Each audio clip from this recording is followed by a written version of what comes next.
My mom sent me a $347,000 bill calling me a failure. Grandma ended it.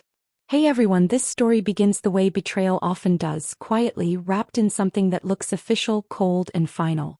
Before the world knew my name, before survival sharpened my spine into steel, there was an envelope waiting for me on a gray morning that smelled like rain and regret.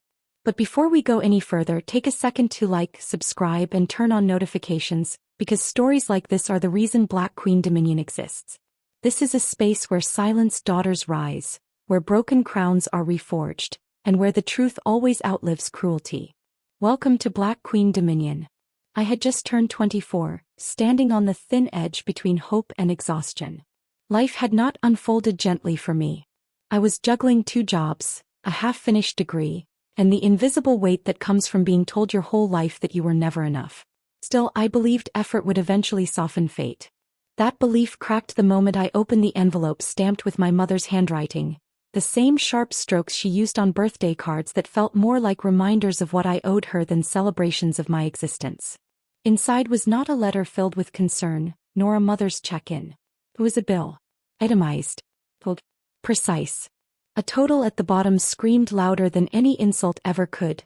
$347,000. Tuition. Rent. Food. Clothes. Medical bills from childhood. Interest calculated like a loan shark's fantasy. At the very top, written in bold certainty, was a sentence that burned itself into my memory. A declaration that I was a failure and that it was time I paid back everything I had wasted. In that moment, my hands shook not because of the money but because of the history attached to every number. This was not about debt. This was about control. My mother had always loved conditionally, measuring affection by obedience and success by how well I reflected her sacrifices back to her. Growing up under her roof felt like living under an invoice, every breath quietly adding to a balance I could never clear. She had told everyone she was a martyr. The single mother who gave up everything. The woman who worked endless hours and reminded me daily that my existence was the reason she never lived her dreams. Whenever I stumbled, whenever I chose a path that didn't align with her vision, she sharpened her disappointment and called it discipline. Love, in her world, was transactional, and now she wanted her return on investment. What hurt the most was not the accusation of failure. I had been trained to swallow that word whole. What shattered me was the audacity of calling motherhood a business deal. Of reducing years of emotional neglect, silence, and pressure into a spreadsheet designed to crush me into submission. She knew I couldn't pay it. That was the point. The bill was a leash, a reminder that she still believed she owned me. As I sat there staring at that number, memories surfaced like ghosts. Being told my dreams were too big. Being compared to other people's children. Being punished with silence instead of guidance.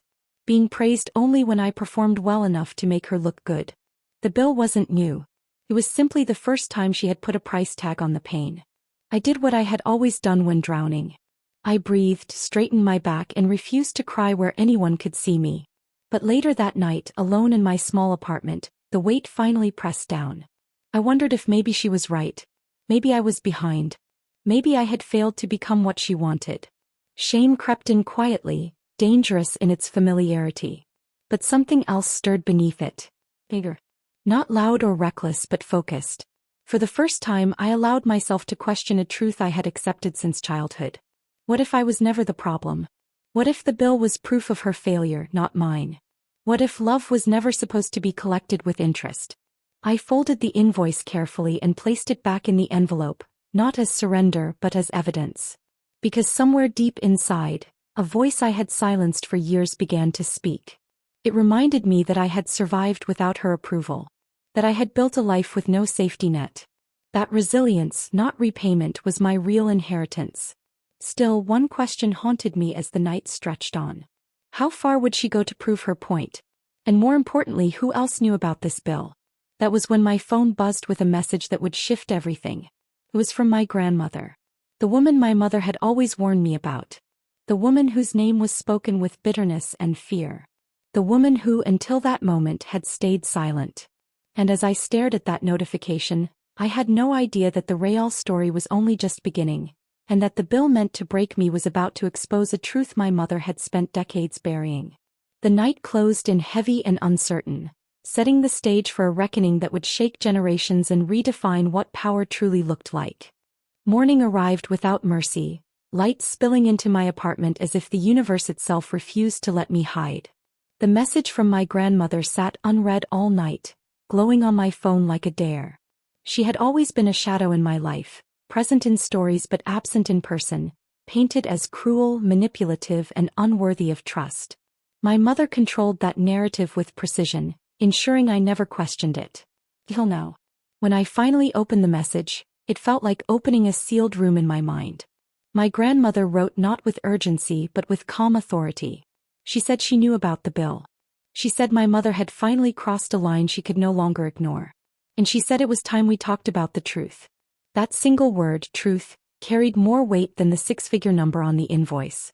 I learned later that my grandmother had been watching quietly for years, respecting boundaries I didn't even know existed.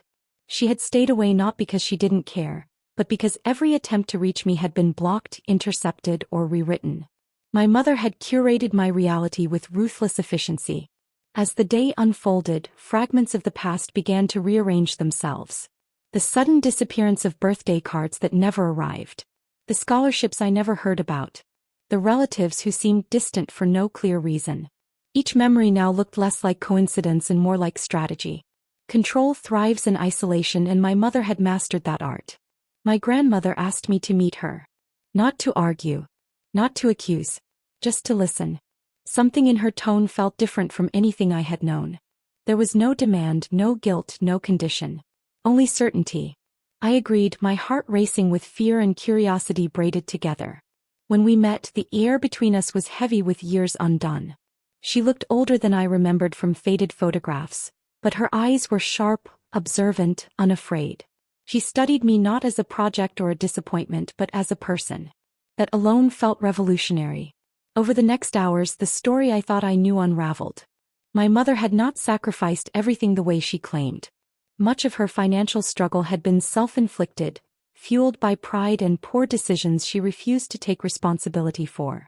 My grandmother had offered help repeatedly, from childcare to tuition support, but only under one condition: that my mother stop using me as emotional collateral in her battles with the world. She never did. The bill, it turned out, was not about money at all. It was retaliation. Years earlier, my grandmother had placed money in a trust meant for my education and future stability. It was protected, untouchable, designed to give me options. My mother had tried to access it and failed. That failure festered, slowly turning into resentment aimed directly at me. By calling me a failure, she was really confessing her own.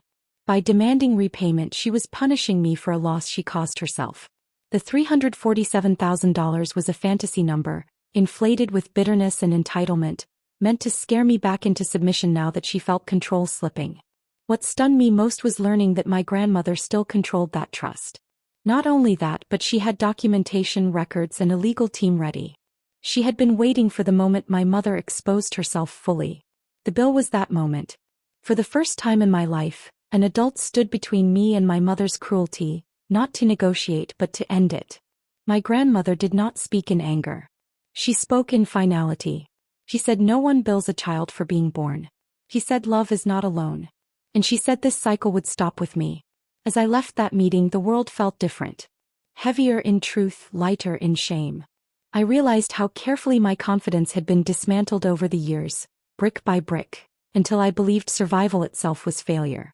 That belief began to crack. But power never leaves quietly. I knew my mother would not accept this exposure without resistance. The bill had been her opening move. What came next would be louder, messier, and impossible to ignore. And somewhere between relief and resolve, I understood that the crown I was raised to fear was already forming on my head, forged not by inheritance but by endurance. The storm was coming, and this time I would not face it alone.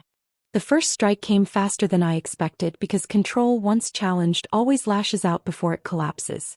Within days of my meeting with my grandmother, my phone began to vibrate with a familiar intensity. Missed calls stacked like accusations. Emails followed, long and spiraling, each one dripping with outrage carefully disguised as concern. My mother had sensed the shift. She could feel the ground moving beneath the story she had ruled for decades. She told people before I could. That was her greatest skill. She framed herself as the wounded parent, abandoned after giving everything. She sent screenshots of the bill to relatives, coworkers, church friends, anyone who would listen, claiming it was proof of my ingratitude. She said I had been corrupted. She said I had turned against my own blood. And most dangerously, she said my grandmother was manipulating me, poisoning my mind against her. But something unexpected happened. The narrative didn't land the way it used to. People asked questions. Quiet ones at first. Why would a mother charge her child interest? Why was a bill necessary at all? Why now? The cracks began to show, not because I defended myself loudly, but because the story itself was too cruel to stand untouched. Even those who didn't openly side with me began to step back, uncomfortable with the spectacle. My grandmother moved with precision. She did not argue publicly. She didn't post or rant or explain herself to strangers. Instead, she let documents speak. Records of the trust. Proof of blocked communications. Financial statements that told a very different story than the one my mother had rehearsed for years. She sent them only where they mattered, to the people who needed to see them to understand the truth. Meanwhile, my mother escalated. She threatened legal action, knowing full well she had no standing. She accused me of elder abuse for speaking to my grandmother. She hinted that she would expose secrets, though the only real secret had already been revealed: her fear of losing control. Each message grew more frantic, less polished, the mask slipping with every word. In the midst of it all, something profound happened inside me. I stopped responding. Not out of fear but out of clarity. I realized that every reply I had ever sent her was an attempt to earn a verdict that had already been decided before I spoke. Silence this time was not punishment. It was freedom. Without my participation, her attacks began to echo back empty. There was no reaction to feed on, no defense to twist. And in that space, I started to hear myself think without her voice interrupting. I began to see my life not as a debt ledger, but as a testament to survival under impossible expectations. The bill, once so heavy it bent my spine, now felt like a receipt for pain I had already paid in full. My grandmother checked in often, not with instructions but with reassurance. She reminded me that generational cycles do not break gently. They resist. They scream. They accuse. And then, when they realize they no longer have power, they collapse under the weight of their own contradictions. The legal notice arrived shortly after. Not from my mother but from my grandmother's attorney. It was clean, concise, and devastating.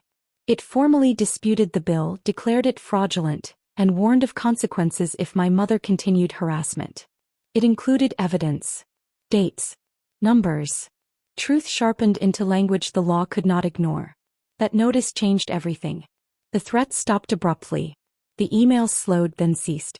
The phone calls vanished. My mother retreated into silence, the kind she once used against me, but this time it did not work the same way. Silence without power is not punishment. It is exposure. In the quiet that followed, grief surfaced. Not the kind that demands tears but the kind that sits heavy in the chest. I grieved the mother I never had. The childhood that could have been softer. The love that was always promised but never delivered without conditions.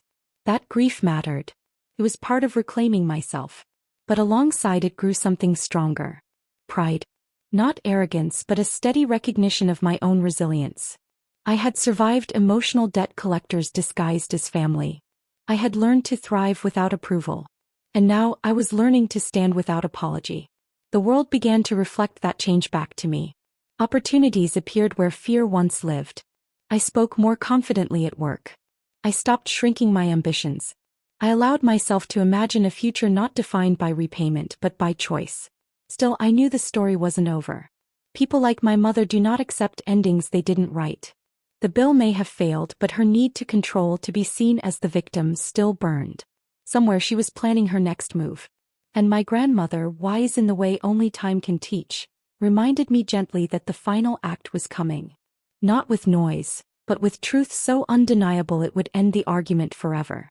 As I looked ahead, standing at the edge of a life finally my own, I understood that the crown I carried was no longer symbolic. It was real. It was earned. And it was heavy enough to command respect. The stage was set for the final exposure, the moment when the past would be forced into the light and the future would finally break free. The final unraveling did not arrive with shouting or spectacle. It arrived the way truth often does when it has waited long enough. Quiet, undeniable, and impossible to reverse.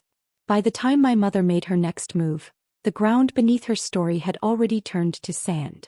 She resurfaced weeks later not with threats but with performance. Suddenly she was fragile. Suddenly she was unwell. Suddenly she needed sympathy more than control. Word reached me through distant relatives that she was telling people she had been misunderstood, that the bill was never meant to be taken seriously, that it was simply a lesson gone wrong. She claimed heartbreak. She claimed confusion. She claimed she had been abandoned by both her daughter and her own mother. But the thing about rewriting history is that it only works when the original record is gone. And this time it wasn't. My grandmother had anticipated this pivot. She had lived long enough to recognize the pattern.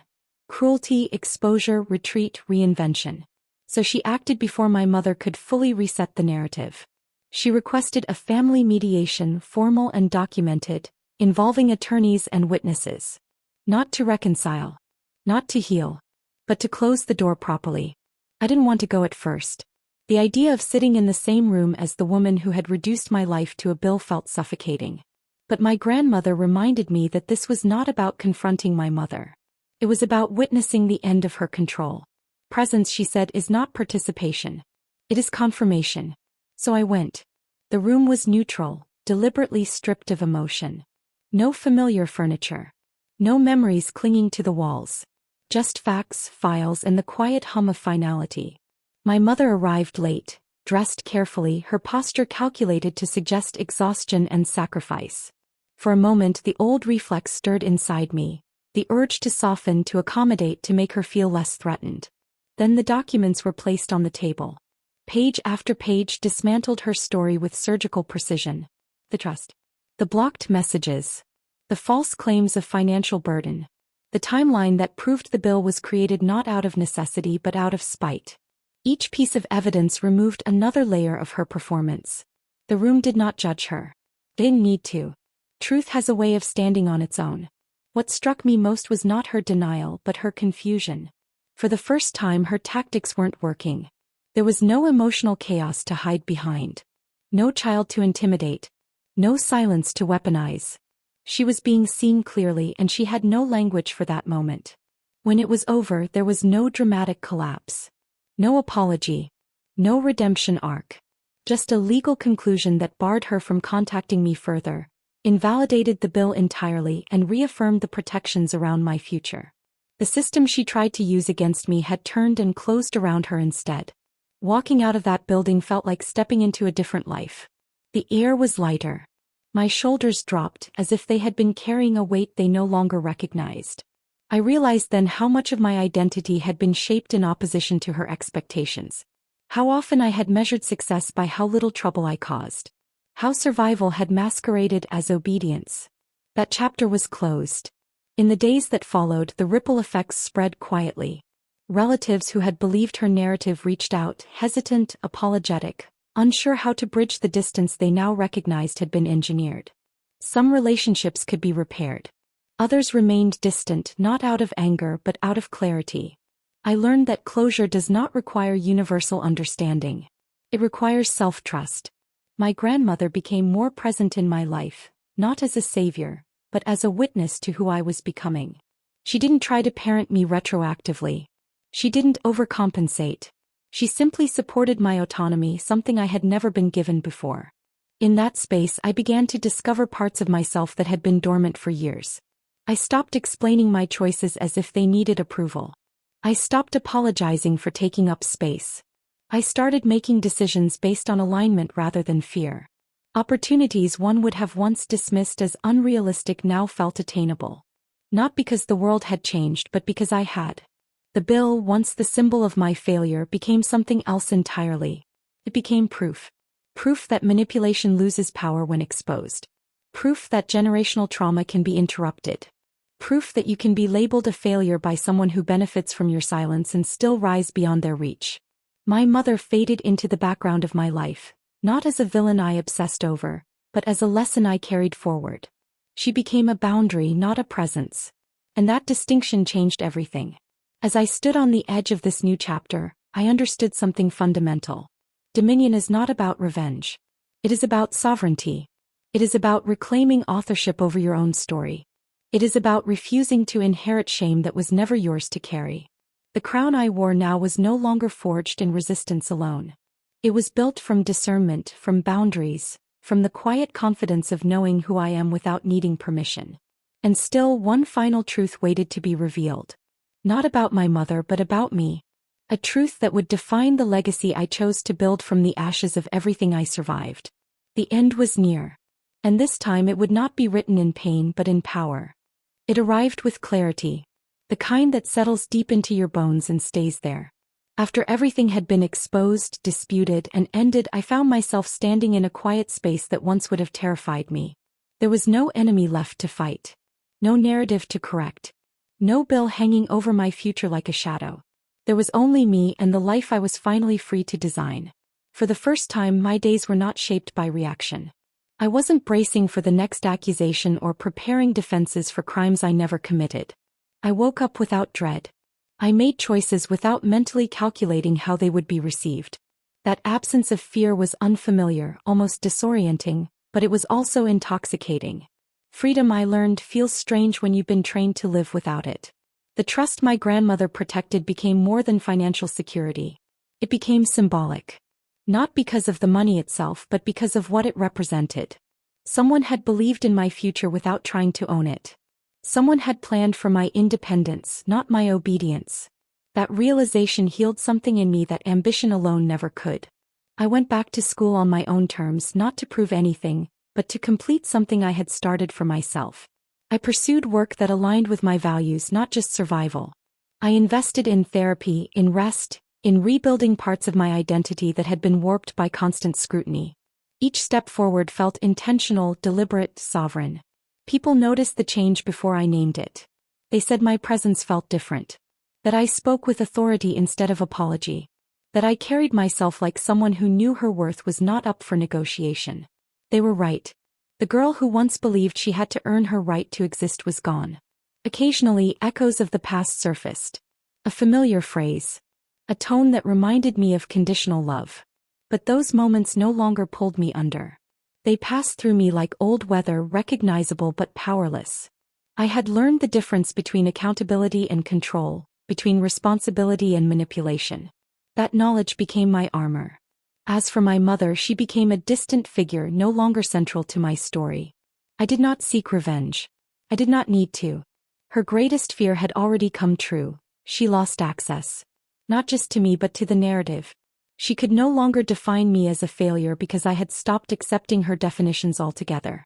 The $347,000 bill eventually disappeared, invalidated legally and rendered meaningless emotionally. But its impact remained, transformed. It became the catalyst that exposed everything she tried to hide. It forced truth into the open. It awakened a lineage of strength that had been buried under silence and shame. My grandmother and I shared a quiet understanding that what we had done mattered beyond us. We had interrupted a pattern. We had proven that loyalty does not mean submission, and that family does not get unlimited access to your spirit simply because of blood. That lesson would ripple forward, touching lives neither of us would ever meet. Standing where I am now, I understand that Black Queen Dominion is not about ruling over others. It is about ruling over yourself. It is about refusing to internalize narratives designed to keep you small. It is about recognizing that survival under oppression is not failure. It is evidence of power waiting to be claimed. I was never behind. I was delayed by someone who needed me dependent to feel important. I was never ungrateful. I was conditioned to believe love required repayment. And I was never a failure. I was a daughter who outgrew the cage built around her. If there is one truth this story leaves behind, it is this. When someone hands you a bill for your existence, they are confessing their own emptiness. You do not owe anyone proof of your worth. You do not need permission to rise. And you do not have to carry debts that were never yours. This is how the story ends, not with revenge but with dominion. With a woman standing fully in herself, unbilled, unbroken, and unafraid. The crown was never taken from anyone. It was reclaimed. And this is where Black Queen Dominion truly begins.